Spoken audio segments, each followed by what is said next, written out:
Hello student, कैसे हैं आप सब। लगता है आप सब ठीक होंगे और अपनी पढ़ाई पर ध्यान दे रहे होंगे। आज हमारी चर्चा होगी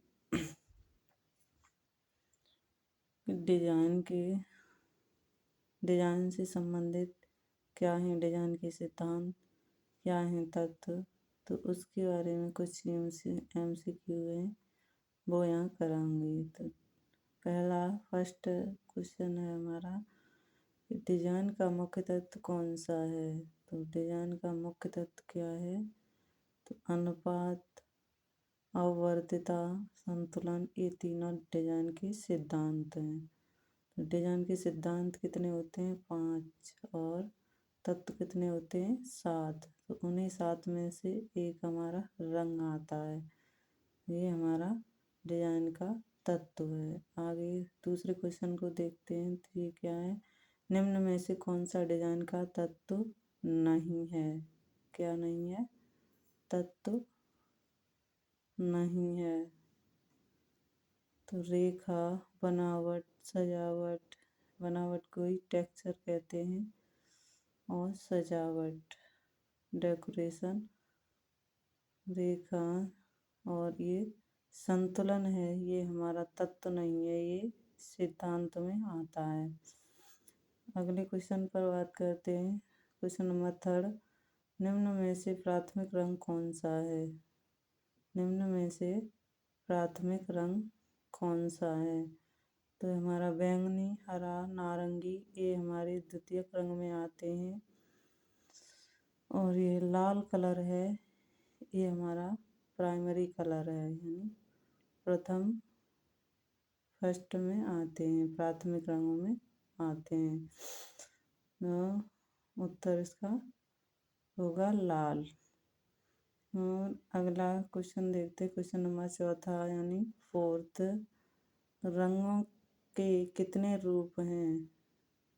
तो रंगों के कितने रूप हैं, यानी त्रिभुजाकार में बनता है तो एक पहला तो 3 होते हैं, जैसे कि आपने देखा होगा पिरामिड त्रिभुजाकार, तो उसमें पहला लाल, नीला और पीला, ये 3 रंग होते हैं प्राइमरी, यानी प्राइमरी रंग 3 होते हैं, लाल, नीला, पीला, इनसे मिलाकर और द्वितीयक रंग बनते हैं।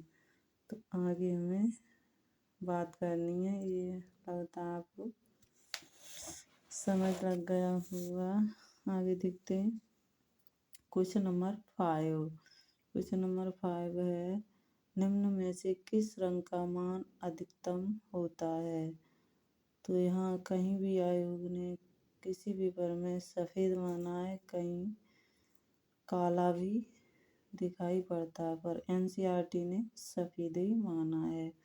तो NCERT के अनुसार निम्न में से किस रंग का मान अधिक है, तो सफ़ेद कलर का।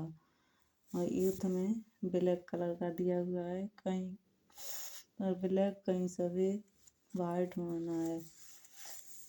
तो ये आप लोग देख सकते हैं। तो क्वेश्चन नंबर 6 पर बात करनी है हमें। क्वेश्चन नंबर 6 क्या है, विषम रंग योजना कितने प्रकार की होती है।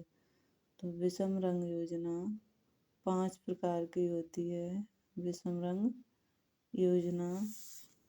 तो विषम रंग योजना क्या है, इसे देख लेते हैं अगर मेरे आए तो। विषम रंग योजना है भी या नहीं, विषम रंग योजना है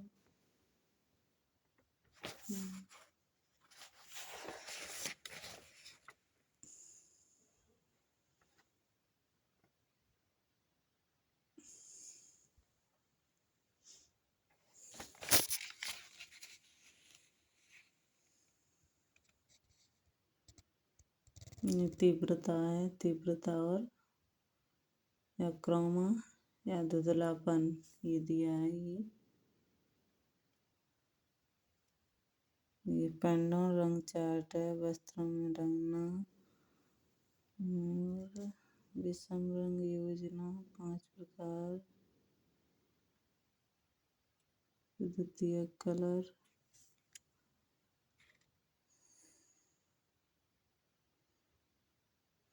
रंग योजना, रंग सुमेल। ये है हमारी पॉइंट नंबर दूसरा, ये है विषम रंग योजना।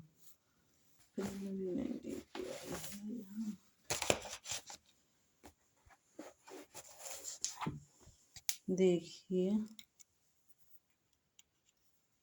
आपको दिखाती हूँ। तो विषम रंग योजना कहाँ गई? ये है विषम रंग योजना, संबंधित रंग योजना। तो पहली है संबंधित रंग योजना, दूसरी है विषम रंग योजना। ये कितनी है? 5। पूरक सुमेल। पूरक सुमेल क्या होता है? इसमें विषम रंगों का प्रयोग किया जाता है। ये 5 प्रकार की होती है। तो ये विषम रंग योजना। पूरक सुमेल, इस रंग योजना में 2 रंगों का प्रयोग होता है जो वर्ण चक्र में एक दूसरे के ठीक सामने होते हैं, जैसे लाल और हरा और नीला और नारंगी। दोहरी पूरक सुमेल रंग योजना, इस रंग योजना में 2 पूरक युगल होते हैं जो सामान्यतः वर्ण चक्र में एक दूसरे के निकटवर्ती होते हैं, जैसे लाल, हरा, बैंगनी, पीला। विभाजित पूरक सुमेल, इस रंग योजना में एक रंग के सामने समान वाले विपरीत रंग को छोड़कर उसके आसपास के रंगों का प्रयोग किया जाता है, जैसे नीले रंग के साथ लाल, नारंगी और पीला, नारंगी। ये सारे। अगला पॉइंट देखते हैं, चौथा मेरा ये का अनुरूप सुमेल। यह रंग योजना अनुरूप और सुमेल योजना, अनुरूप और पूरक योजना का संयोजन होती है। इसमें एक दूसरे के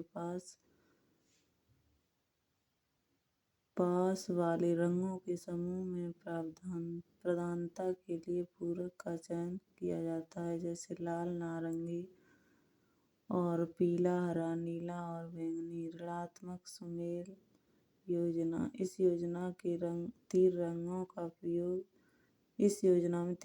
प्रयोग किया जाता है जो रंग चक्र में एक दूसरे से समान दूरी पर होते हैं, जैसे नारंगी, हरा और बैंगनी। देखिए आपको समझ आ जाएगा विषम रंग योजना। और हमें अब आगे बात करनी है। हाँ, ये कर लिए। क्वेश्चन नंबर 7 देखना है। 7 में क्या है? तो निम्न में से किस सामग्री में बनावट का निर्धारण करने वाला कारक है? तो वस्त्र निर्माण तकनीक, धागे का प्रकार, रेशा, ये सभी ही बनावट का प्रकार हैं। निम्नलिखित में से कौन सा सरल रेखा का प्रकार है? तो ये सरल रेखा, ऊर्ध्वाधर रेखा, क्षैतिज और तिरछी रेखा, ये सभी सरल रेखा के प्रकार हैं। ये तो रेखा देख लेते हैं क्या है। रेखा कौन सी है? सरल रेखा, ये है सरल रेखा। और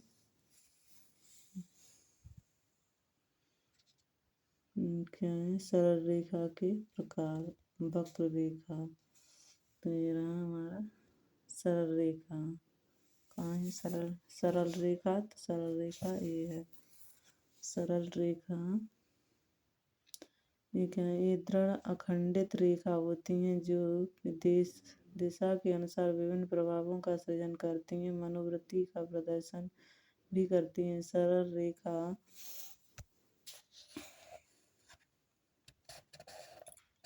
रेखाएं 3 प्रकार की होती हैं। नंबर 1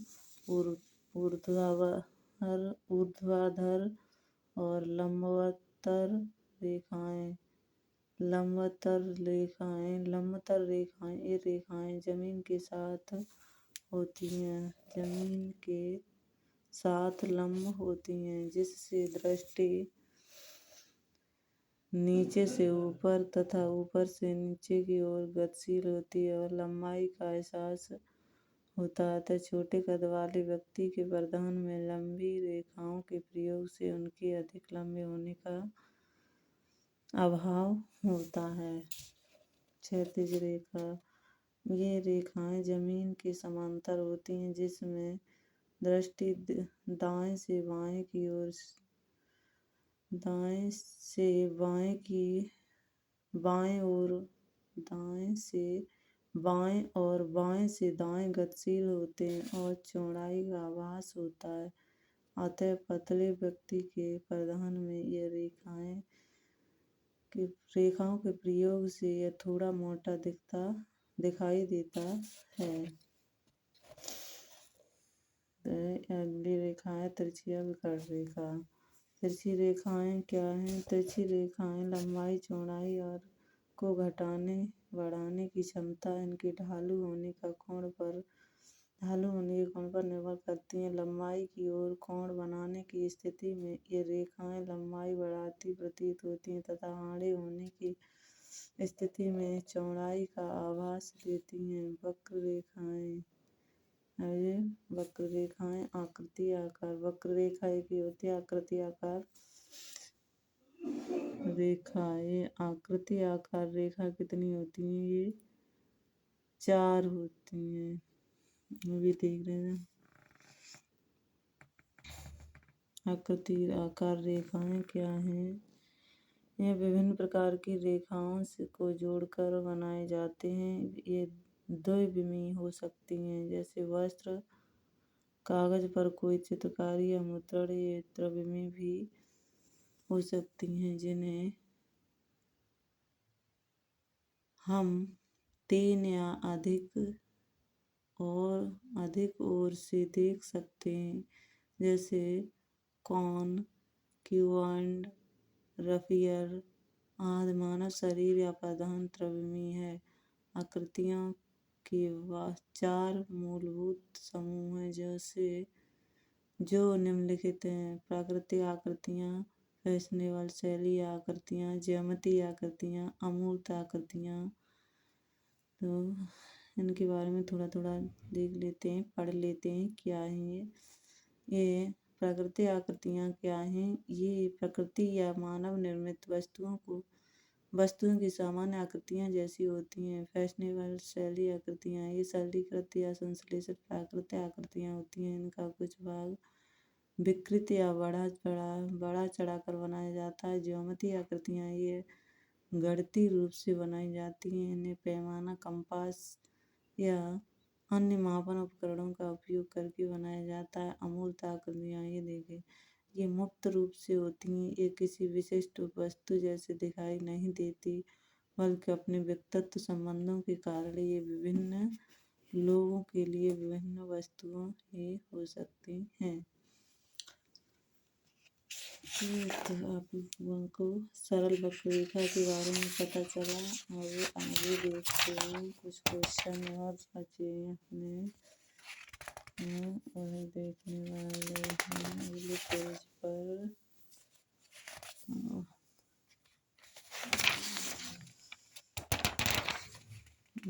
क्या